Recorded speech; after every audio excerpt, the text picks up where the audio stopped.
Good morning, ladies and gentlemen, and welcome to the Planet Tech stage. We welcome you to the clean technology stage at a time where environmental technology is more important now than ever before. As you all know, we only have 12 years to keep global temperatures from rising another 1.5 degrees. The important thing is that most of those responsible for tackling this issue head-on are here in this room and will be speaking today. We'll be addressing issues around sustainability, plastic, the future of food, and how to ensure the next generation live a more fruitful and ecologically sound existence than the generations before. But first, money talks. So how do we start developing sustainable communities? How are we building and investing in sustainable communities and infrastructures? We're going to be discussing how to do this as the best way to change attitudes towards sustainability and sustainability practices. Please welcome to the stage right now Andrew Beebe from Obvious Ventures, Cindi Choi from Total SA Ventures, in conversation with Bryony from Bloomberg.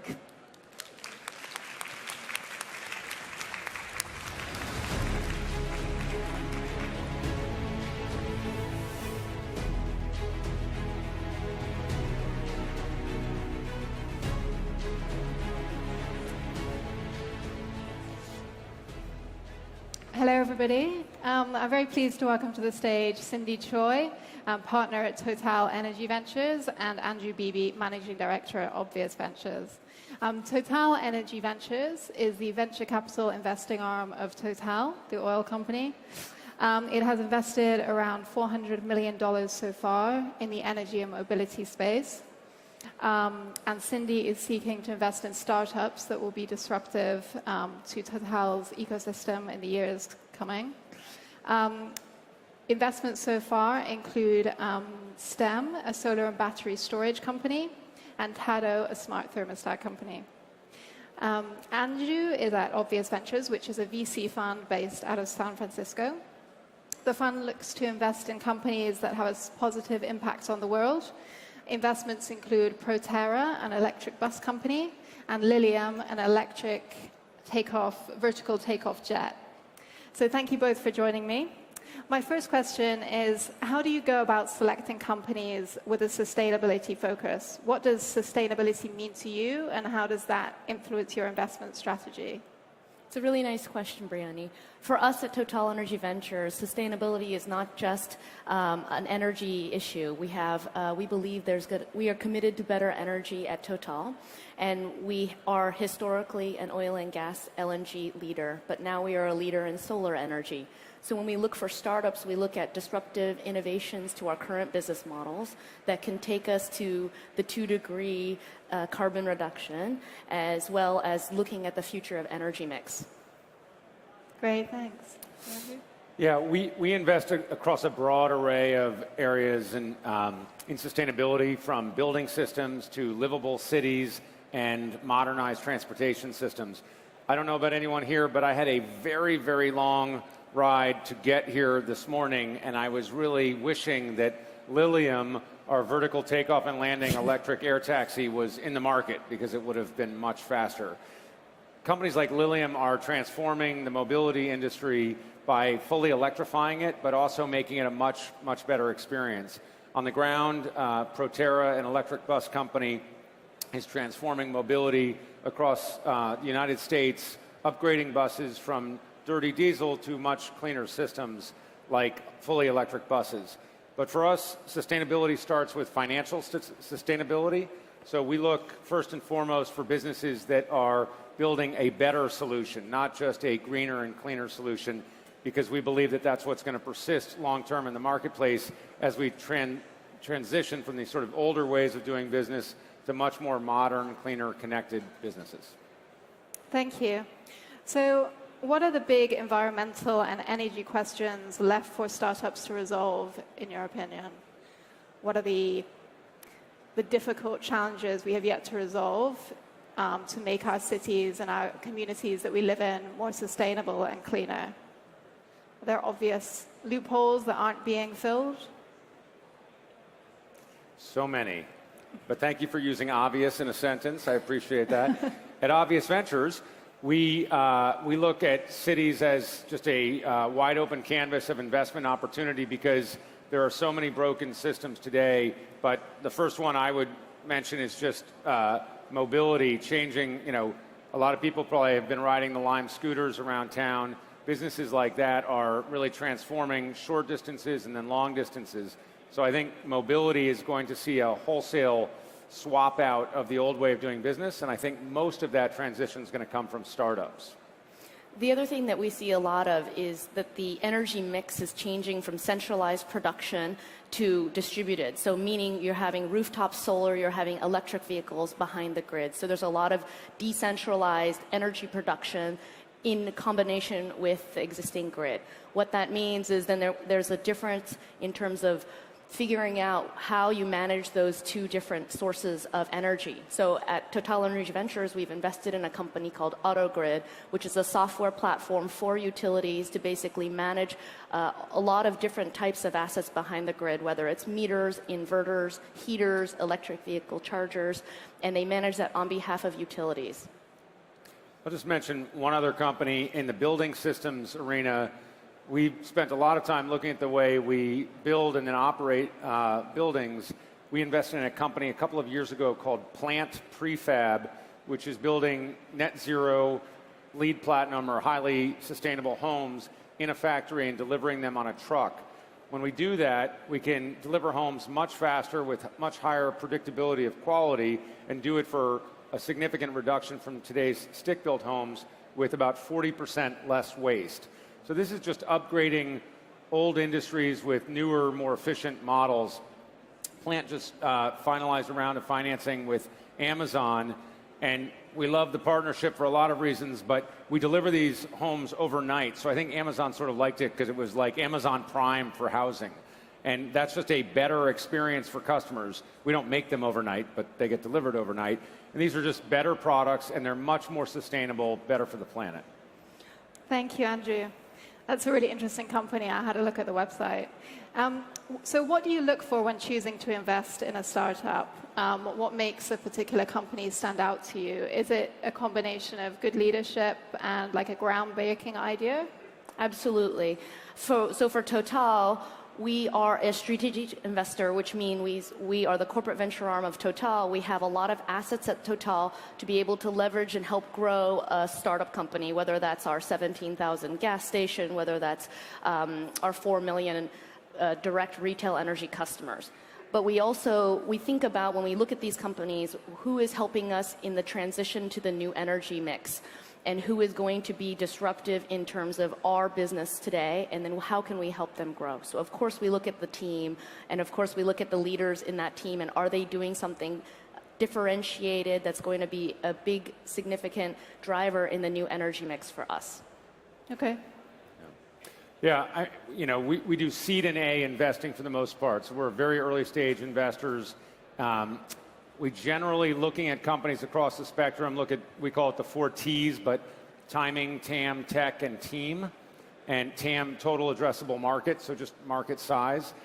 Market size didn't sound as good because it didn't have a T, so we went with the 4 T's. But on the early stage, timing is very hard to predict. Tech does change over time, so we really distill it down to team and TAM.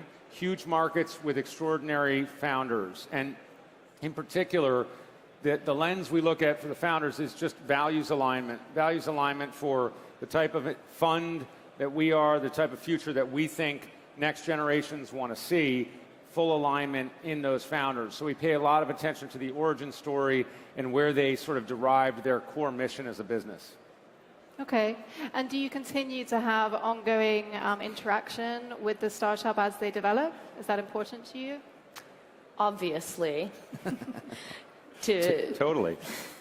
So one of the things that's really important as you get involved with a startup is we look at how we can potentially do potentially a commercialization pilot. We look at, can we work with them from our network perspective? Can we think about, are there scientific collaborations that we can do with the company? We really want to help the company grow and scale into a large, successful company. And so for us, we tried to represent on the board and have some discussions with the management team. We set up a lot of discussions between our business units as well as the startup company to really try to help scale that company. Okay. Yeah, I mean, I would say the same, except that we are just financial investors. So I often counsel entrepreneurs to look at finding a syndicate of investors. We often lead, but we love working with corporate investors because they do bring a lot more to the table in terms of a very industry-specific set of relationships, sometimes internally, but I think people are often don't pay enough attention to the fact they can also just help across their own industry. So we will do that kind of governance work on the board, but partnering with other investors like Total would allow us to get some of that industry reach that's so important for early-stage companies. Mm-hmm. And in your opinion, is there any contention between profit and purpose? To companies that want to have a positive impact on the planet and on the communities they live in, are those the companies that ultimately will be more successful? Absolutely. We believe profit goes hand in hand with purpose. We think that it's really important for founders to be having a strong vision about what they want to do, what kind of change they want to make, but also to be focused on the bottom line. While we are a strategic investor, we are very aligned with folks like Andrew, and obvious, because we want to also have a company that is a financially sustainable company that's going to continue to deliver the benefits to the world as they continue to be a company. Mm-hmm. Yeah, I mean, I would add that what we have found with younger generations, but just with the internet in general, there's so much access to transparent information or transparency of information, and that will now never change. Because of that, I think consumers are much more in touch with who is actually selling them what. What is the ingredient stack of their food products? You know, where does their energy really come from? What are the externalities that I think 50 years ago were just not accessible from an information access standpoint? That has changed the world forever, and it's changed patterns of consumption. And so because of that one-way street nature, we see really there is no such thing as profit without purpose, at least not in the long term. Maybe if you're a hydraulic fracking company or something, there will be some short-term profit, but those are fragile businesses. 10 years from now, I don't think a lot of those companies will predictably be around. I think it would be predictable that they are not going to be around, and we look for those anti-fragile or resilient businesses, and those are ones that are purpose-driven. So you end up with profit because of the purpose, not despite it. Mm-hmm. Thank you. And we are seeing more and more big oil companies investing in the clean tech space, often to try and get their foot in the door in this new and exciting area that could have a potential impact on their business going forward. So how can this kind of activity help Total improve the sustainability of its business in the long term? I know that it recently acquired the electric vehicle business G2 Mobility. So that's an example of a company that might have an impact in its space in the years to come. Is this a kind of area of growth for Total and for big oil in general? Absolutely. I'm going to speak on behalf of Total and perhaps maybe not in big oil in general. So maybe a little bit of history in terms of my background. I actually spent over 15 years doing electric vehicles and solar energy, and I moved to Total because I thought the impact would be much greater for an oil and gas company who has ambitions and has shown a track record to want to change in the new energy mix. They've acquired companies like SunPower, Saft, so they're very prevalent in the solar energy and storage space. They've acquired companies in the retail energy space delivering electricity and gas, which we believe electricity is the future of how cars will be powered.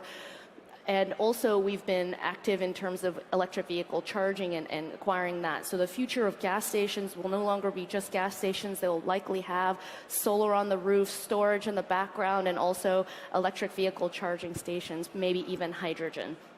So I think it's a great opportunity to go to a company like a large oil and gas company that is motivated to and committed to be a better energy provider, and they actually have the ability and the profits to be able to reinvest to the new energy future.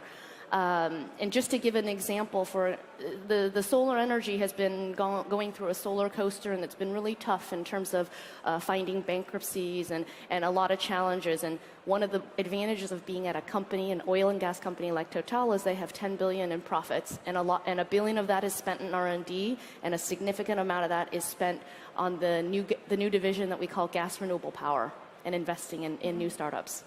Thank you, Cindi. That's really interesting. And so, Andrew, is it exciting for you to see this kind of activity? Yeah, I mean, I guess what I would say is that not all big oil is created equal, and the clock is ticking. So some of these companies really are taking leadership roles, and I think some are lagging. But we should also note that in sustainable businesses overall, there are sort of big oil lessons lurking and being learned in other categories. So big food is at risk of becoming the next big oil, both in terms of its brand image, but also its long-term survivability. We're investors in a company called Beyond Meat, which is a plant-based protein burger alternative. It's an extraordinary burger. I eat regular burgers too, and I know it's great because I have 3 little kids, and they cook them themselves, so they seek them out. These are great products that are transitioning a lot of next-generation consumers away from less healthy alternatives, and I think big food is absolutely standing up and taking notice. They are not asleep at the wheel, or many of them are not asleep at the wheel. But we'll see it in, IKEA is working very hard to make sure that they're transitioning correctly. They've always been very sustainability driven, but they have a lot of work to do as well, or they're at risk of massive disruption. So I think, and obviously in mobility, we see it every day. So category by category, it's not just, there happens to be this one sort of target these days around the oil majors, but I think there are lessons to be learned across the sectors. Mm-hmm. Great. And in terms of sustainable communities, if you had to pick 3 changes that you think we'll see in cities, in, say, 20 years' time, what will they be? Will they be flying taxis? Will it be better underground transportation? What are the 3 big changes you'd like to see?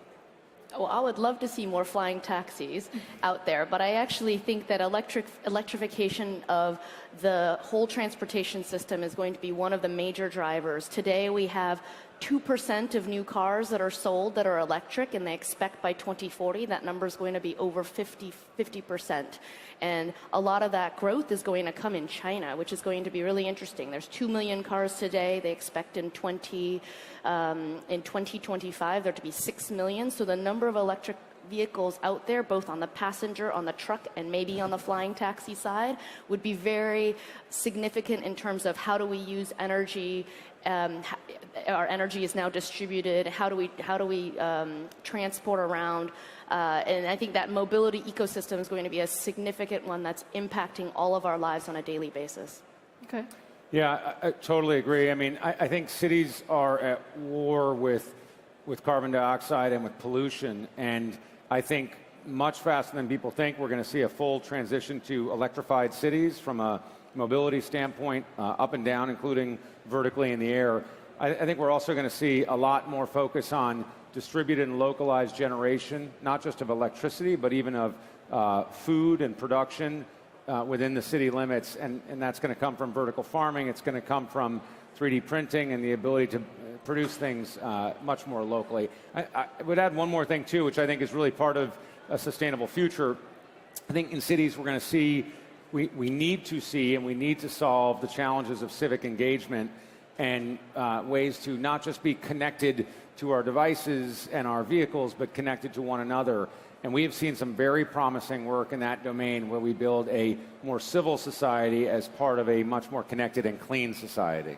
And I would maybe add one thing to that, where we see the future being very smart and very connected and very shared. And I think that's going to be something that really impacts. We've recently made an investment in Tata, which is an energy efficiency smart thermostat. And we're seeing smart thermostats coming out there where people are really engaged and interested and connected to reduce their energy footprint. Excellent. Well, thank you both. You've shared some great ideas. Right. Thank you. Thanks.